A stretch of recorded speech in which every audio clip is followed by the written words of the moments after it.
وذكر فإن الذكرى تنفع المؤمنين.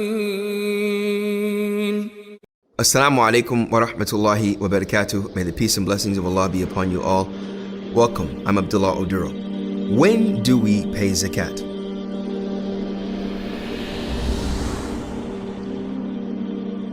When do we pay zakat? Well, that varies based on the commodities or based on the actual product.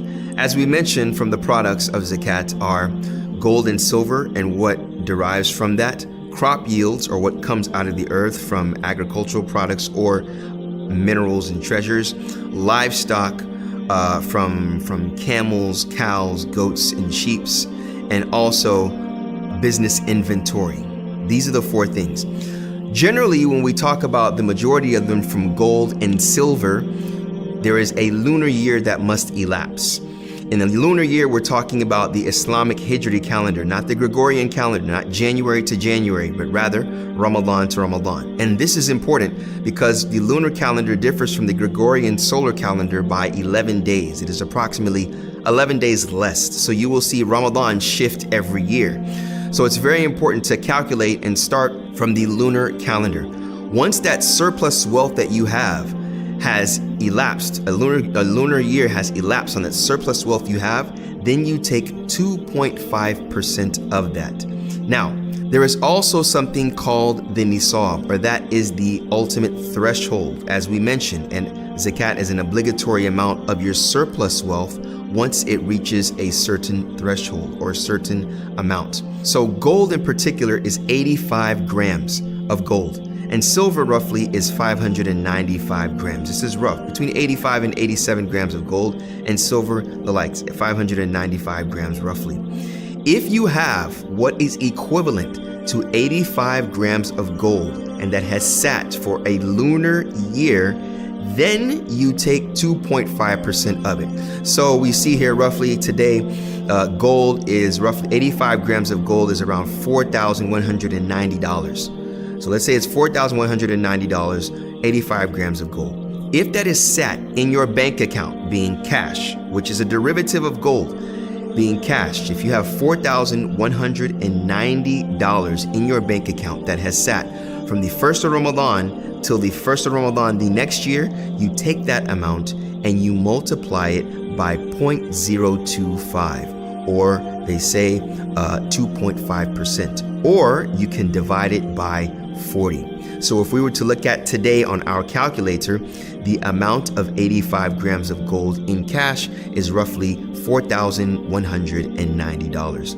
If that $4,190 has sat in my bank account for a lunar year, let's say the 1st of Ramadan till the next year, the 1st of Ramadan, then I would take that $4,190, multiply that by 0.025, which would come out to roughly $140.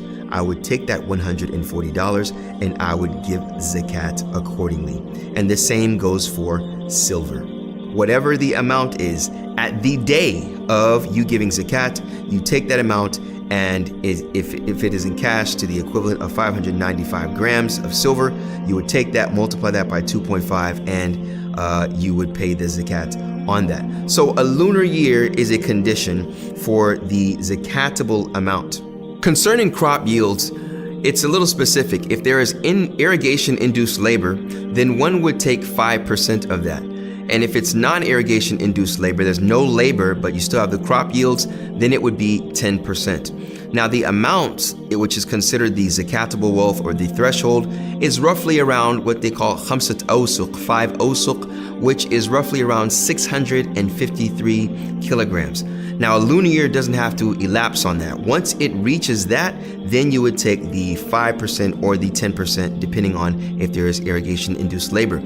As far as animals, it gets a little more descriptive, and we're not going to get into all of that here, but just to give an example, or really the general rule is that depending on the animal, once they reach a certain number, that is the actual zakatable amount. So for instance, goats and sheep, once they reach 40, then you have to give one sheep. So when we talk about animals, depending on the animal, it will change. In camels, for instance, if it reaches 5, once you reach 5 camels, then you have to give 1 sheep, not a camel. So seeing that there is difference and a little more explicit, and it gets a little more, once the number increases, then you will have to give more of a certain animal. And the Sharia even gets a little more descriptive when talking about the type of animal that is given, to where it may transition from 1 calf to what is called a bint makhad, to where it'll be a female, young female cow.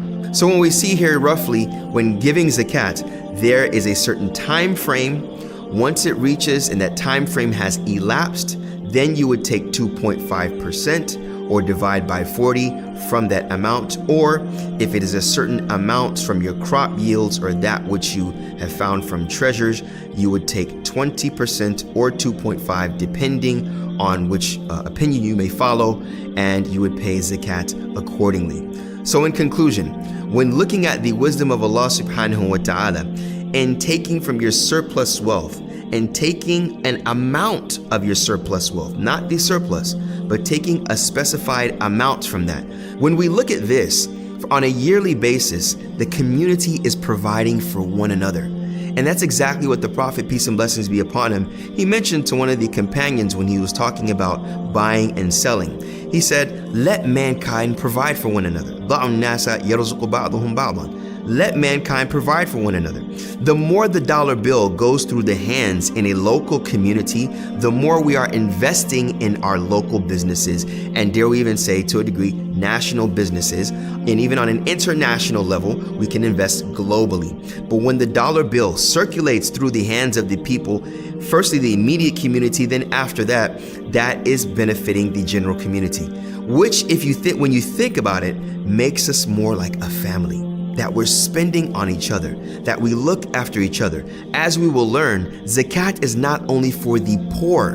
Zakat is for people that are not the eligible to pay zakat. So if you're not a person that is eligible to pay zakat, you are a person that is eligible to receive zakat. And it's not a condition that you are poor. So we ask Allah subhanahu wa ta'ala to make us of those that are truthful with ourselves and with Allah when it comes to paying this charity or paying this money or means of helping our society and empowering those that need to be empowered. Assalamu alaikum wa rahmatullahi wa barakatuh. Thank you.